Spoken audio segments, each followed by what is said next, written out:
Saludos, estimados estudiantes. Les habla el profesor José María Valenciano del Colegio Brewery College. En este video voy a realizar un breve repaso a los temas vistos durante las clases del mes de febrero. En este primer video se corresponde al tema 1 titulado La célula. Un poco lo que estamos trabajando en clases, que fue la primera parte que corresponde a la actividad de focalización, donde se encargan un tipo de punto o sin un tipo de evaluación más informativa. Y les pedí que escribieran en la pizarra alguna palabra relacionada a la célula como tal, ¿verdad? Y luego hicimos un pequeño esquema en el cuaderno correspondiente a ese resumen de esas palabras que ustedes mismos escribieron. Muy bien, luego como actividad de exploración y utilizando las páginas 11, 12 y 13 del libro de ciencias, respondieron esas dos preguntas en grupos de trabajo. Acá en esta diapositiva se muestra un poco los grupos que estuvieron trabajando y un poco lo que fueron los ejemplos para la actividad de exploración. Muy bien, luego ya empezamos con lo que fue el desarrollo del concepto de célula, donde vimos la página 11 del libro y en este nos dimos cuenta que la célula, se remontó su descubrimiento como tal concepto a lo que fue la aparición de los lentes y de los microscopios. Luego tuvimos, ¿verdad? Siguiendo la página 11, donde mencionaba un poco la descripción de lo que fue los aportes de cada uno de los distintos científicos a lo que fue la teoría celular, pero en sí realizamos un esquema que se ve en las siguientes diapositivas. Muy bien, lo que fue en esta misma página vimos lo que eran las mismas preguntas que estaban en cartel, ¿no? Y realizamos posteriormente el primer trabajo cotidiano que correspondía a la elaboración de ese cartel. Cada uno se muestra la rúbrica de trabajo.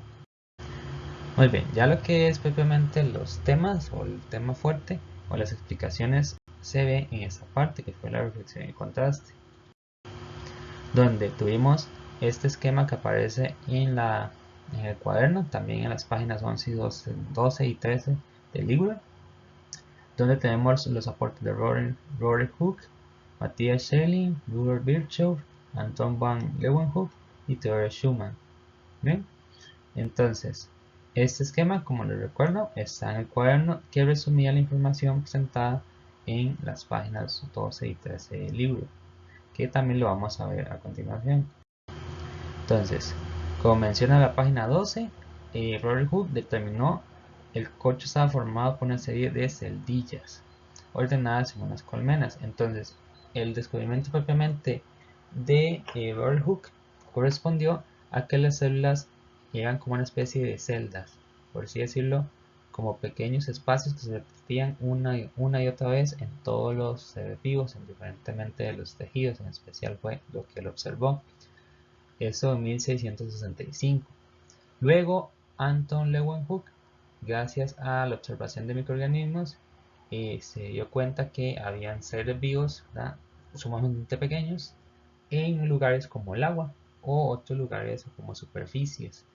Entonces ahí ya hubo un aporte mucho más importante. También en la misma página 2 y 13 se habla de los postulados de la teoría celular, pero lo vamos a ver más adelante. Luego, Matthias Schelling concluyó que las plantas estaban formadas por células al observar las características que mencionó Hooke de verse como en celdas, en especial a observar las paredes celulares y ver más bien un mismo orden o un patrón en esas estructuras de los tejidos. Theodor Schumann propuso que los animales también estaban compuestos de células, al igual a observar esos patrones que se mencionaban anteriormente, pero ahora en células animales o en tejidos animales que él exploró. Y Virchow estableció que las células se originaban a partir de otras células preexistentes, que esto dio origen obviamente a lo que fueron los postulados. Muy bien, en cuanto a los postulados de la teoría celular, que fue este esquema que completamos acá en conjunto en el cuaderno, acá tengo en la presentación, se nota ese concepto que hicimos en conjunto, ¿verdad? En la clase. Entonces, el primer postulado, que todos los seres vivos están compuestos de una o más células. Entonces, entre todos, construimos el significado de que los seres vivos pueden estar conformados, o sea, hechos por una sola célula o muchas de ellas. Y entre más células tenga el ser vivo, más complejo va a ser. El segundo postulado menciona que la célula es la unidad básica de todo ser vivo. Entonces llegamos a la conclusión de que la célula es la base, lo más simple, la forma más básica que tiene todo ser vivo. Y el tercer postulado, que las células provienen de células preexistentes. Entonces llegamos al acuerdo en que todas las células nacen de otras células y a su vez pueden dar nacimiento a nuevas células, ¿verdad? Como cuando les explicaba de las cortadas en la piel, como, ¿verdad?, a partir de otras celulitas nacen unas nuevas gracias al proceso de cicatrización. Igual, este correspondía al segundo trabajo cotidiano, la construcción del esquema de los postulados y de los científicos, ¿no?, en la puerta de la teoría celular. Y luego tuvimos lo que fue el diccionario de ciencias con diferentes conceptos. Entonces, importante en este video, vamos a repasar un poquito esos conceptos. El primero es el concepto de célula, que es la unidad más simple, pequeña, básica, que da estructura y es fundamental para todo ser vivo. Recuerden, estas son las definiciones que llegamos en común acuerdo luego de escuchar las definiciones que encontró cada uno de ustedes. Luego, organismo es el conjunto de órganos que forman parte de los seres vivos. A eso le llamamos organismo. Luego, al metabolismo son los cambios químicos que suceden en el interior o el exterior de la célula, ¿verdad? Por ejemplo, se le dice cuando una persona come mucho que tiene un metabolismo acelerado, o sea que sus células procesan, hacen esos cambios químicos muy rápido. Luego, la palabra preexistente, que algo existió antes que otra cosa. Entonces, esta definición la usamos mucho con el concepto de células. Una célula preexistente es una célula que le dio vida a otra célula.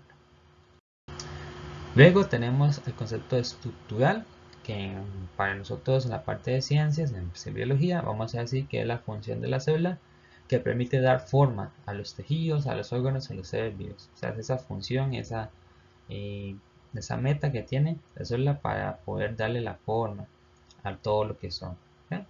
Por ejemplo, las células vegetales tienen esa pared celular que les da como cierta rigidez, mientras de que las células animales no tienen pared celular, pero tienen membranas que les da como cierta flexibilidad. Luego el concepto de funcional, que dijimos que son las características de las células que le permiten cumplir con una meta o objetivo específico, o sea, son las famosas funciones, o sea, para qué sirve la célula. El concepto de pluricelular, que ahí les recomiendo mucho para el examen, tener cuidado no confundirlo con el siguiente. Entonces, pluri viene de plural, que significa más de uno, o sea que está hecho por más de una célula. Y uni viene de único, que sería unicelular, que está hecho por una única célula. Luego está el concepto de nutriente, que es un compuesto químico que forma parte de los alimentos y que alimentan a la célula. O sea, técnicamente es como para nosotros sería la comida, pero en sí, la comida que nosotros ingerimos va a cada una de las células de nuestro cuerpo para nutrirla, para darle energía.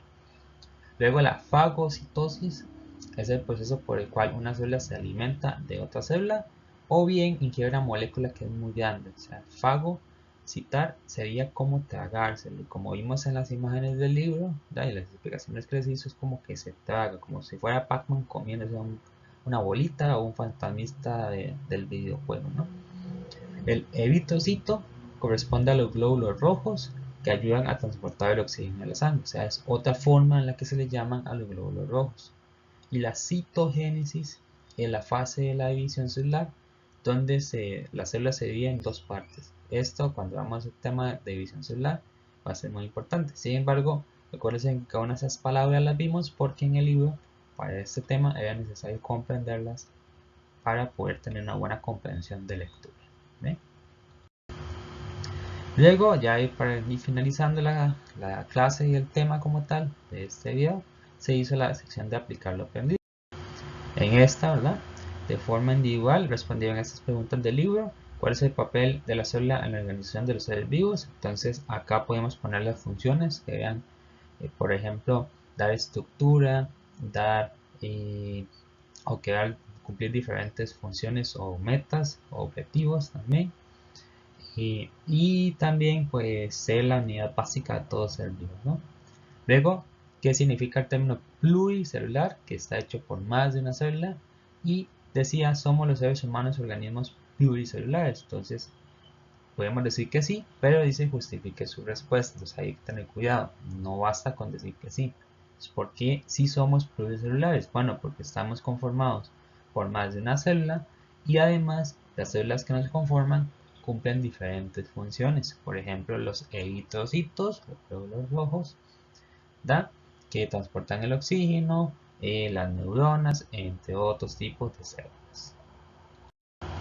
Muy bien, luego en grupos vimos también lo que era la pregunta de la página 15, que decía, y discuta con sus compañeros si la fagocitosis representada en la imagen, que es la que se muestra acá en la imagen, y es una función de variación o nutrición. Ya habíamos quedado en que podía cumplir las dos. De nutrición, porque puede tragar sus moléculas grandes, como el azúcar, por ejemplo, o tipos de azúcares no procesados, y pues nutrir. O de relación, porque puede utilizarse, por ejemplo, los glóbulos blancos se utilizan para poder transmitir la información entre ellos y así protegernos de diferentes enfermedades. Bien.